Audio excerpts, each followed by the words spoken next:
इस कार्यक्रम के पुण्यार्चक हैं गुणायतन परिवार। गुणायतन परिवार द्वारा भोपाल में बड़ी सार्थक पहल की गई है, जिसमें बच्चों को संस्कार युक्त और गुणवत्तापूर्ण शिक्षा देने का मौका मिल रहा है। ये बच्चों की व्यवस्था की गई है, जिसमें 6वीं 7वीं के बच्चे इस साल लिए जाएंगे और 11वीं 12वीं और सीए फाउंडेशन के बच्चों को यहाँ रखा जाएगा। ये मेधावी छात्रों को प्रावीण्य के आधार पर उसे प्रविष्टि मिलेगी। पूरे देश भर से प्रविष्टियाँ आएगी। प्रत्येक कक्षा में मात्र 30-30 बच्चों का ही चयन होगा और चयनित बच्चे वे होंगे जो अपनी प्रतिभा के बल पर चुने जाएंगे और उनको एक प्रकार की स्कॉलरशिप दी जाएगी। ये छात्रवृत्ति के तहत पढ़ेंगे। गुणायतन के समाज कल्याण की दिशा में एक बहुत अच्छी पहल है और ये सार्थक पहल है। इसकी शुरुआत भोपाल से हो रही है। ये भोपाल वालों के लिए बहुत गौरव का विषय है। इसके लिए गुणायतन के साथ विद्यासागर इंस्टीट्यूट और सेज और एपीटी, इन तीनों को भी मैं बहुत बहुत आशीर्वाद देता हूँ।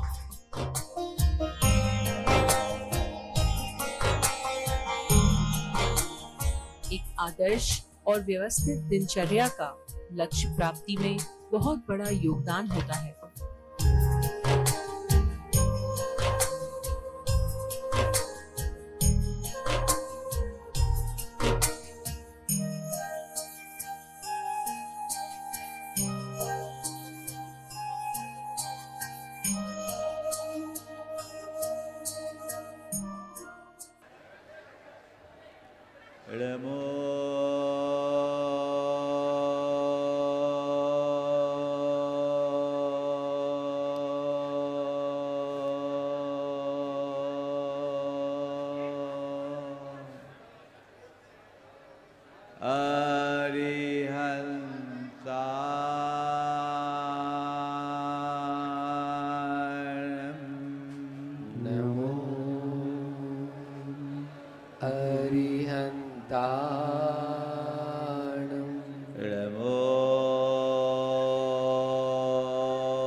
जय बोलो देवादिदेव 1008 श्री भगवान महावीर स्वामी की जय जय जय। अहिंसा परमो धर्म की जय जय जय। परम पूज आचार्य गुरुवर श्री विद्यासागर जी महाराज जय जय जय। नवाचार्य श्री समय सागर जी महाराज की, पूज्य मुनिवर श्री प्रमाण सागर जी महाराज की, पूज्य मुनिवर श्री संधान सागर जी महाराज की, समस्त मुनि संघ की नमोस्तुते।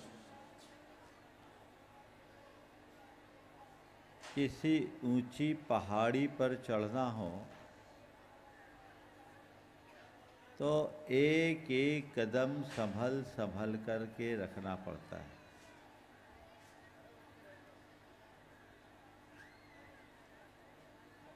थोड़ी सी भी चूक हो तो लड़खड़ा कर सीधे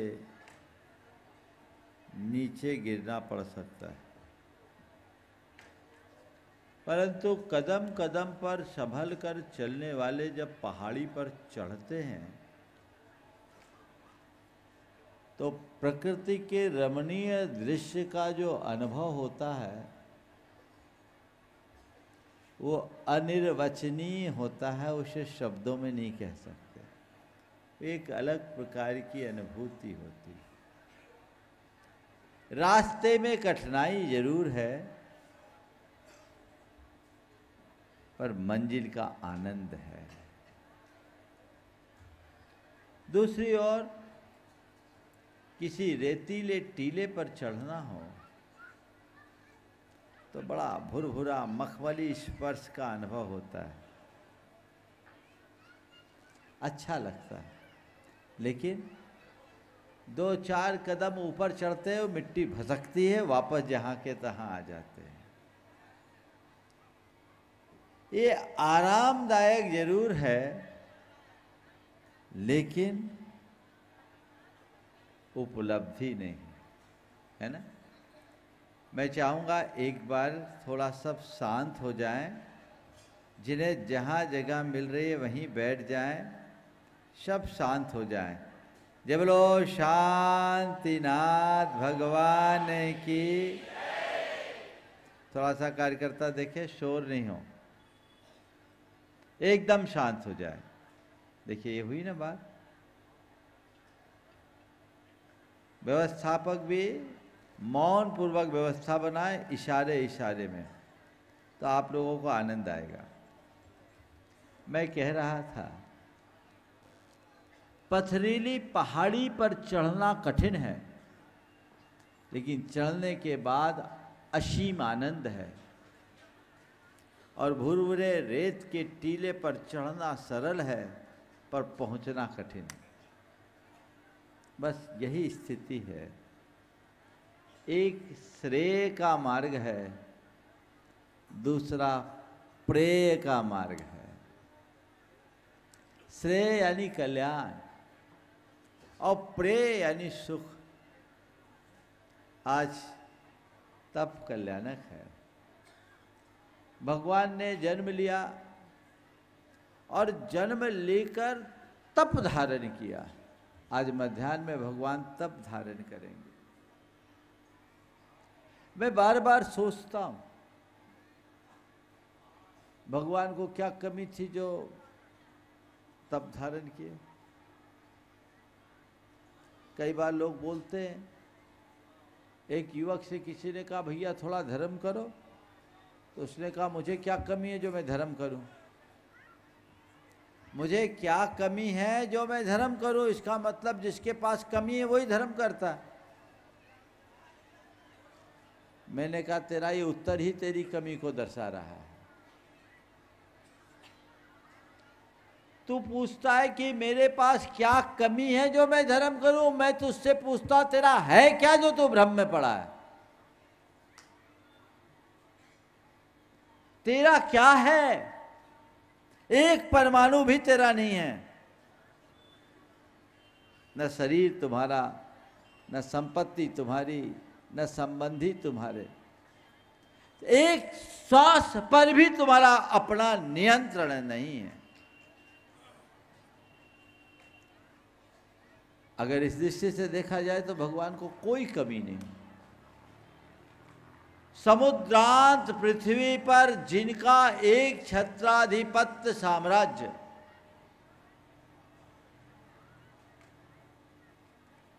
सारे राजा महाराजा जिनके चरणों में नत मस्तक हो,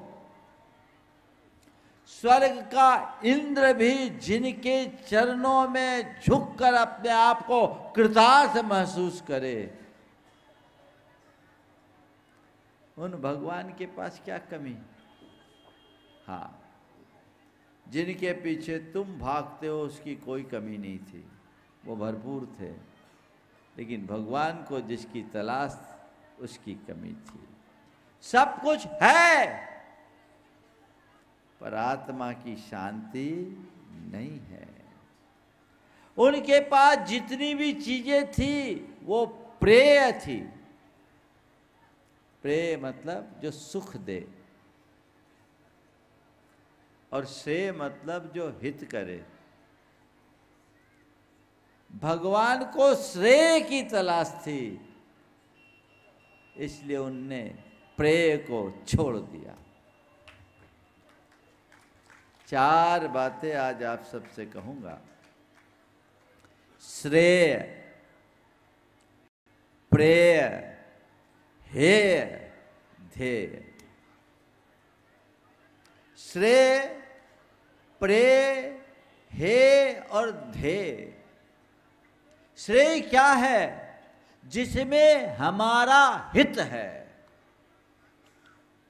प्रेय क्या है? जिससे तुम्हें खुशी मिले। किसको प्रमुखता देते हो? अपने हित को या अपने पल भर की खुशी या सुख को? अगर अपने हितों की पूर्ति चाहते हो तो सुखों को तिलांजलि दो। भगवान ने राज महल का त्याग किया। आज आप देखोगे मध्याह्न में सारा राज वैभव का त्याग करके वो निकल जाएंगे। और कहाँ जाएंगे? जंगलों के कंटकाकीर्ण मार्ग में। एक राजा नग्न दिगंबर रूप धारण कर पांव पैदल इस धरती पर विचरण करेंगे, निर्जन वन में, जहां आराम के नाम पर कुछ नहीं। ऊपरी तौर पर देखो तो कहेगा कितने बेवकूफ है ना। तथाकथित समझदार लोग कुछ ऐसा ही कहेंगे, कितने बेवकूफ, सब कुछ होने के बाद भी उसको छोड़ दिए। सच में एक बेवकूफ को सब बेवकूफ ही दिखते हैं। जो आदमी खुद पागल होता है उसको सारी दुनिया पागल दिखाई पड़ती है। आजकल ऐसे लोगों की संख्या बढ़ते जा रही है। भगवान को जीवन की वास्तविकता का बोध था, इसलिए उनने श्रेय का मोह, श्रेय से को ध्येय बनाया और प्रेय को हे जानकर छोड़ दिया। जो तुम्हारे लिए प्रिय है वह सब हे है। गुरुदेव से एक बार एक सज्जन ने निवेदन किया कि गुरुदेव, धर्म की सरलतम व्याख्या आप बता दो। धर्म की सरलतम व्याख्या बना दो जिसे मैं आत्मसात कर सकूं। गुरुदेव तो गुरुदेव थे। उन्होंने कहा, जो तुम्हें अभी तक अच्छा लगा वो अधर्म, और जो अच्छा नहीं लगा वो धर्म। क्या? जो अभी तक अच्छा लगा वह अधर्म, और जो अच्छा नहीं लगा वो धर्म। लोग अपने प्रेय के पीछे श्रेय की बलि चढ़ाते हैं, अल्पकालिक सुख के पीछे दीर्घकालिक हितों की बलि देते हैं। संत कहते हैं, दीर्घकालिक हित को साधने का प्रयास करो, अल्पकालिक सुख के व्यामों में मत फंसो। ये तो उलझाएगा। क्षण मात्र का सुख है और बहुत काल का दुख है, इससे कोई फायदा नहीं। इससे बचो। एक आदमी शराब पीता है, शराब पीने में उसको खुशी मिलती है, लेकिन उसको पता है कि इस शराब से थोड़ी पल की खुशी मिलेगी, लेकिन ये मेरी जिंदगी को खराब करेगी, 100 बीमारियों का कारण है। गुटखा खाने वाला गुटखा खाता है, जान रहा है इसको खाने से कैंसर होगा, लेकिन अभी तो मजा आता है। अल्पकाल का सुख, दीर्घ काल का हित, सुख के मोह में जो जीता है वो अपना हित नहीं साध सकता। राग रंग और गोरख धंधा जब तक तुम्हें प्रिय लगेंगे, अपनी आत्मा का हित नहीं साध पाओगे। तीर्थंकर भगवंतों का यही संदेश है। सब कुछ होने के बाद भी सब कुछ का त्याग, यही धर्म का चरम रूप है। और बंधुओं, कोई व्यक्ति अपनी मुट्ठी में कांच की गोली तभी तक रखता है जब तक उसे कंचन नहीं मिलता, कंचन का पता नहीं मिलता। किसी के हाथों में कांच की गोलियां हैं और सामने कंचन का ढेर है, उसे बता दिया जाए ये कंचन है, तो बोलो वो आदमी क्या करेगा? क्या करेगा? बोलो थोड़ा सा जल्दी, जोर से। हाँ बोलो तो, थोड़ा जोर से बोले, इतने लोग हैं, हमें तो सुनाई पड़े। क्या करेगा? थोड़ा हमें सुनाई कम पड़ता है। क्या करेगा? कांच की गोली फेंकेगा और क्या करेगा? भैया हम तुम्हें कंचन की गोली, कंचन के टुकड़े दिखा रहे हैं, फिर तुम कांच की गोलियां क्यों नहीं छोड़ रहे हो? छोड़ो, उसे बटोरो जो तुम्हें बटोरना है। क्यों पीछे हो? कितना अच्छा अवसर है तुम्हारे लिए। इसी को बोलते हैं मोह, जो सब कुछ जानने के बाद भी अनजान बना दे। ये मोह है। आप लोग सब जानते हो, परम ज्ञानी हो कम कोई नहीं हो। सबको सब पता है, क्या है क्या उपाधि है, क्या करने योग्य, क्या करने योग्य नहीं है, सबको सब पता है। लेकिन अरे महाराज ये सब तो है, लेकिन तब तक ये भ्रम है। यही आत्मविस्मृति मनुष्य को आत्म मुक्त बनाकर उसका पतन करती है। आत्म विस्मृति से आत्म जागृति की ओर बढ़ना ही तप है। विस्मृति से जागृति,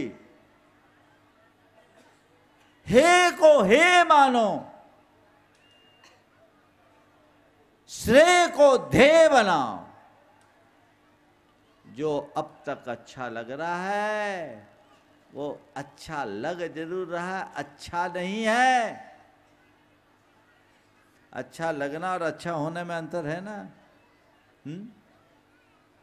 तो भैया जो अच्छा लगे उसके पीछे मत भागो, जो अच्छा लगे उसके पीछे मत भागो, जो तुम्हें अच्छा बनाए उसका अनुराग करो।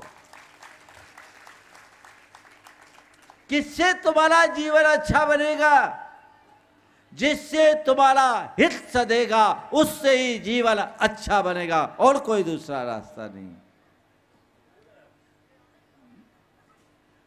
विडंबना ये है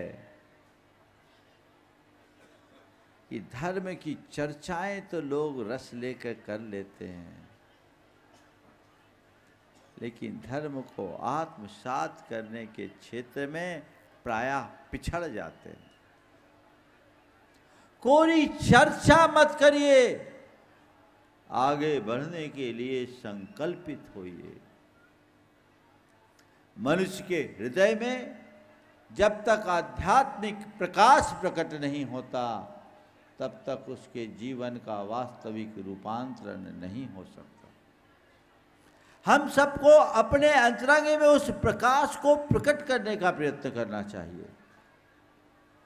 आज ये पंच कल्याणक का तप कल्याणक है। आज भारी संख्या में आप लोग आए, पूरा बुंदेलखंड उमड़ रहा है और सागर में तो उत्ताल तरंगे उत्पन्न हो रही है। मुझसे कहा गया तो मैंने कहा मैं सागर के तट पर हूँ और तट पर आने पर अपने आप पता लग जाता है कि बाजू में सागर है। सागर वालों ने उसका एहसास करा दिया है, हिलोरें उत्पन्न हो रही है। लेकिन ये हिलोर और उत्पन्न होनी चाहिए। इसे अंतरंग में जगाइए। यह आपकी भाव भक्ति का एक श्रेष्ठ प्रमाण है।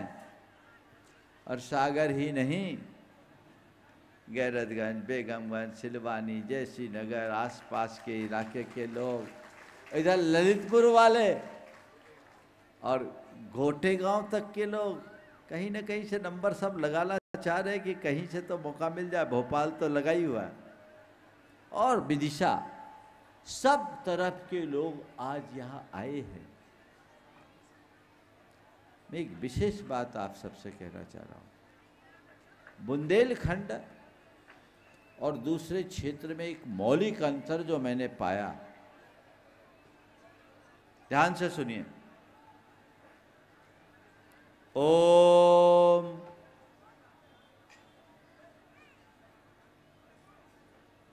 बुंदेलखंड और दूसरे क्षेत्र में एक मौलिक अंतर पाया। मैं जब उत्तर भारत में गया, बड़े बड़े पंचकल्याणक कराए, वहाँ सारी भीड़ जन्म कल्याणक को होती। सबसे ज़्यादा भीड़ जन्म कल्याणक, और बुंदेलखंड में सबसे ज़्यादा भीड़ तप कल्याणक।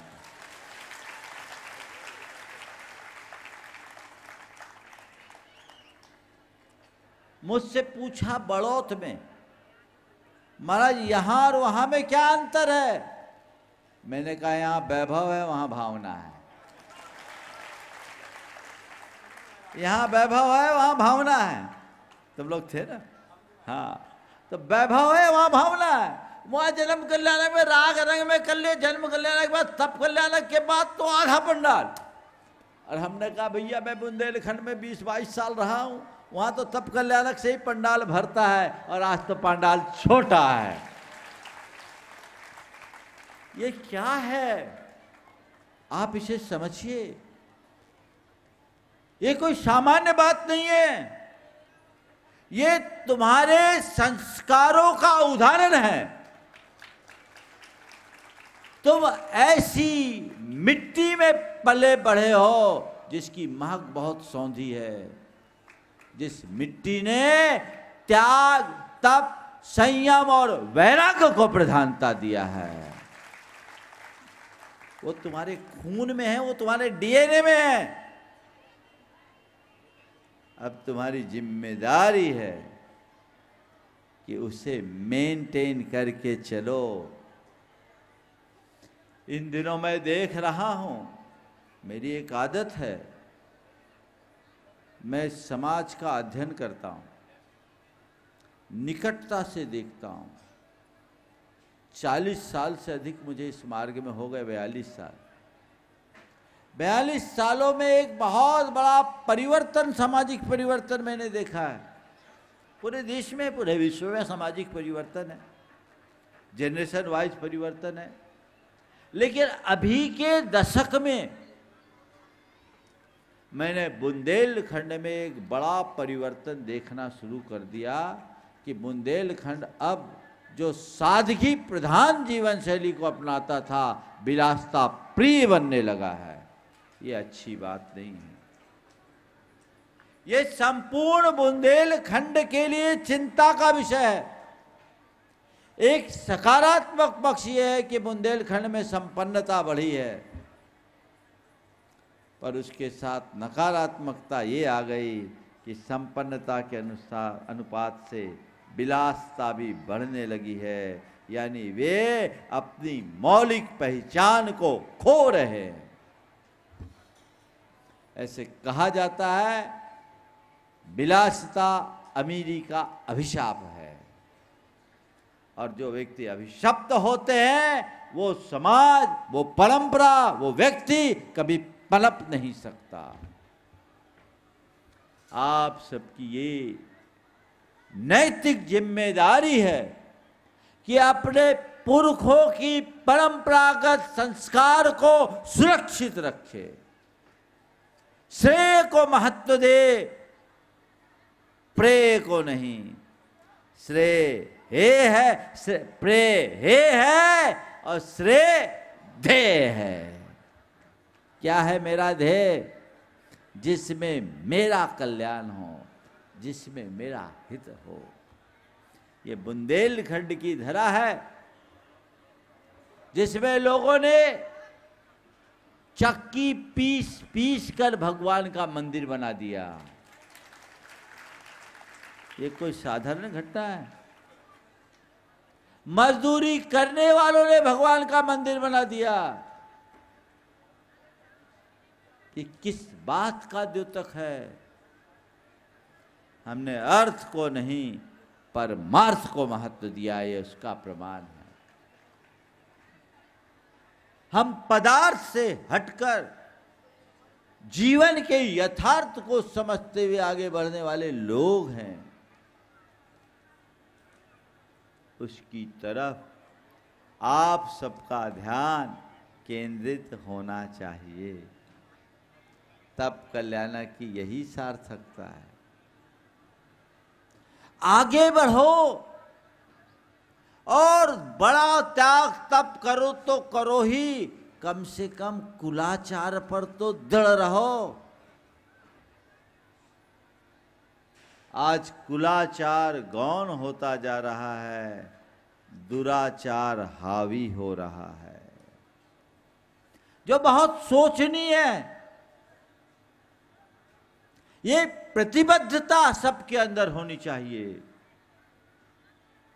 और ये भी जो ये अव्यवस्था है आम जनों के यहाँ हो तो बात की बात, अच्छे अच्छे मुनि भक्तों के यहाँ। कल एक सज्जन आए हमारे समाज के बड़े प्रतिष्ठित व्यक्ति, उम्रदराज व्यक्ति, जा रहे थे, 5 लोग थे। हमने कहा भैया अंथव कर लो, नहीं तो यहाँ के रहोगे ना वहाँ के। बोले हमारे संगे मरा अंथव करने वाले एक ही है। हमने सिर पे हाथ रखा, 25 साल से जुड़े हो, 70 पार कर गए और अंथव नहीं कर रहे। बोलो क्या कहानी है?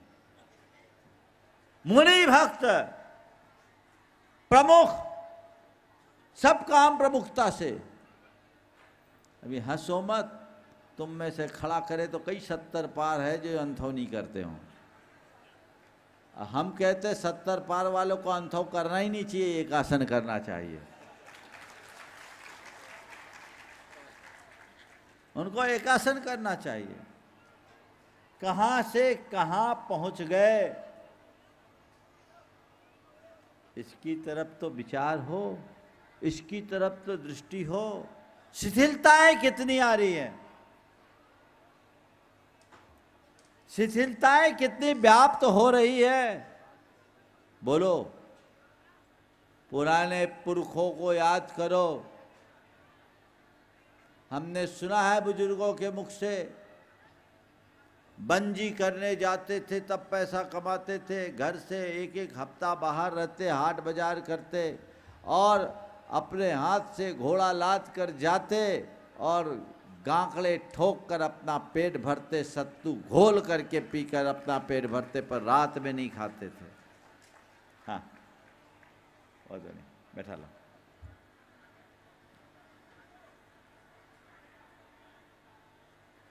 इस प्रकार के अभाव में विराजमान कर, इस प्रकार के अभाव में भी उनने अपनी निष्ठा को जीवित रखा। ज्यादा पुरानी बात नहीं है, ज्यादा से ज्यादा 70-80 साल पुरानी बात है। और अब तुम नवाब बन गए। कहां जा रहे हैं आप? कुलाचार की इस कदर उपेक्षा कतई हितकारी नहीं हो सकती।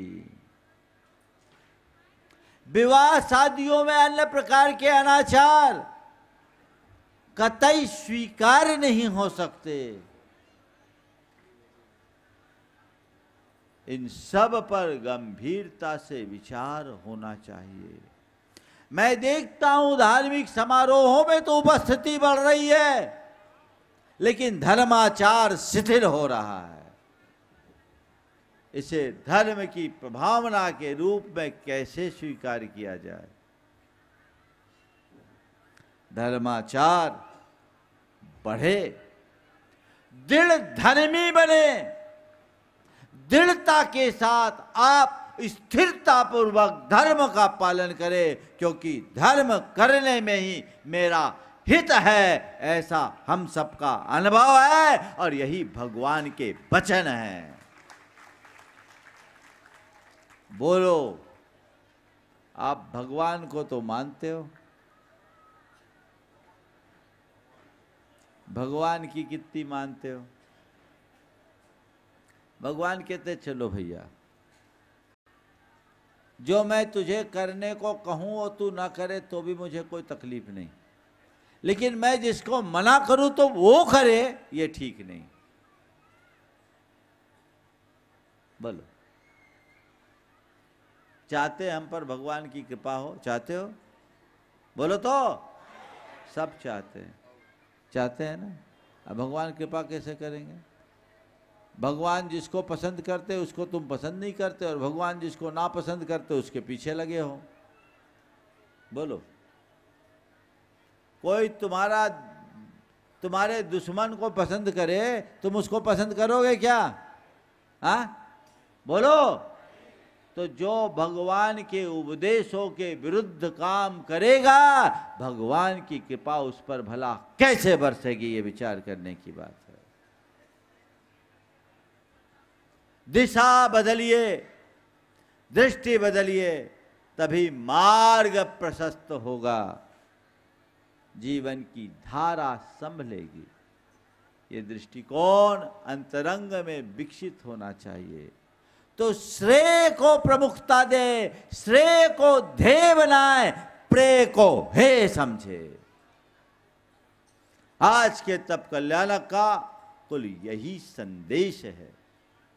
हम मध्याह्न में उस सारे वैराग्यप्रद दृश्यों को अपने आंखों से देखेंगे और अपने आप को कृतार्थ और निहाल महसूस करेंगे। लेकिन बंधुओं, अंतरंग में अगर ऐसा बीजारोपण हो गया ना, तो जीवन का काया पलट होगा। ये दुर्लभ मनुष्य जीवन कब खत्म हो जाए कहा नहीं जा सकता। हम राग, मोह और अज्ञान से प्रेरित होकर अनंत जन्म ऐसे ही बर्बाद कर चुके। यह भाव भी न बिगड़ जाए, ये सावधानी सभी को रखनी चाहिए, ऐसा प्रयास करना चाहिए। समय अपनी गति से बढ़ गया है, काफ़ी हो गया है, इसलिए और अधिक मैं नहीं कहूँगा। मध्याह्न का तो पूरा प्रवचन होगा ही। आज सब लोग आए, बोले महाराज हमें आपकी सम्मति भी चाहिए। भैया एप्लीकेशन लगा दिया है, याचिका खारिज नहीं हुई है, क्या कम है?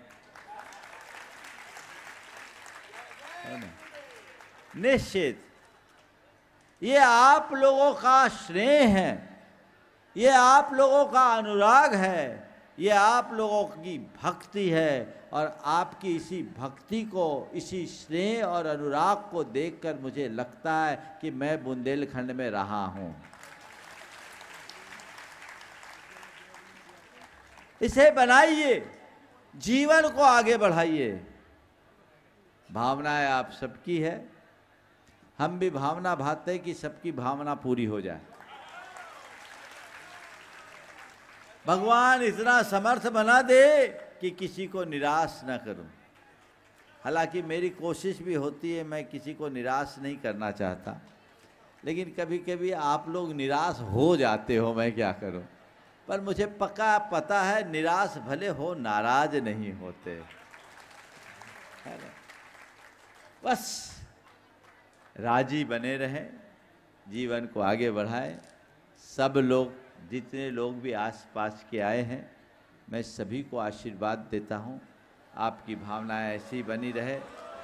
राहतगढ़ में छोटी सी समाज ने बहुत बृहद आयोजन यहाँ संपन्न किया, जो सराहनीय प्रयास है।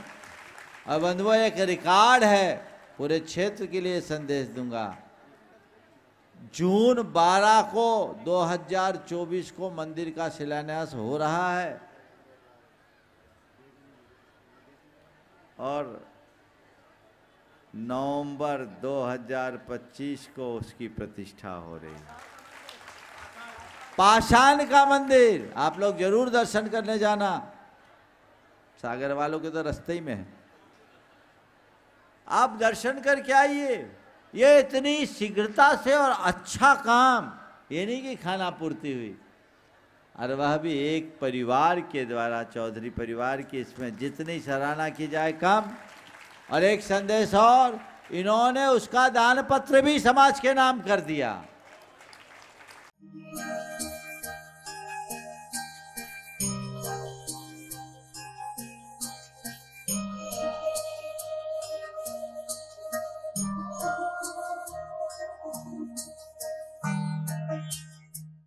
इस कार्यक्रम के पुण्यार्जक हैं गुणायतन परिवार। गुणायतन परिवार द्वारा भोपाल में बड़ी सार्थक पहल की गई है, जिसमें बच्चों को संस्कार युक्त और गुणवत्तापूर्ण शिक्षा देने का मौका मिल रहा है। ये बच्चों की व्यवस्था की गई है, जिसमें 6वीं 7वीं के बच्चे इस साल लिए जाएंगे और 11वीं 12वीं और सीए फाउंडेशन के बच्चों को यहाँ रखा जाएगा। ये मेधावी छात्रों को प्रावीण्य के आधार पर उसे प्रविष्टि मिलेगी। पूरे देश भर से प्रविष्टि आएगी। प्रत्येक कक्षा में मात्र 30-30 बच्चों का ही चयन होगा और चयनित बच्चे वे होंगे जो अपनी प्रतिभा के बल पर चुने जाएंगे और उनको एक प्रकार की स्कॉलरशिप दी जाएगी। ये छात्रवृत्ति के तहत पढ़ेंगे। गुणायतन के समाज कल्याण की दिशा में एक बहुत अच्छी पहल है और ये सार्थक पहल है। इसकी शुरुआत भोपाल से हो रही है। ये भोपाल वालों के लिए बहुत गौरव का विषय है। इसके लिए गुणायतन के साथ विद्यासागर इंस्टीट्यूट और सेज और एपीटी, इन तीनों को भी मैं बहुत बहुत आशीर्वाद देता हूँ।